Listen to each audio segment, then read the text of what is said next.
машиныхаа хажууд сая байсан газар. Машин дотор нь уулсан байж бас магадгүй.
хамгийн олон одоо шалтай одоо мянгастай шалтай гэдэг багшнаатай тааж байгаа.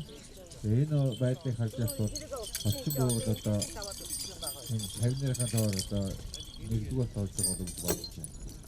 Маш хурдан хугацаанд бас шат бодлоготой болдог. Олон мянган одоо олон зугаар зэрэг одоо шат босрол болдог. Ийм одоо учраас тэр хурцтай одоо хүний тоогоо гэж боддог. За үүний дараа манай Монголын хатхуу гэдэг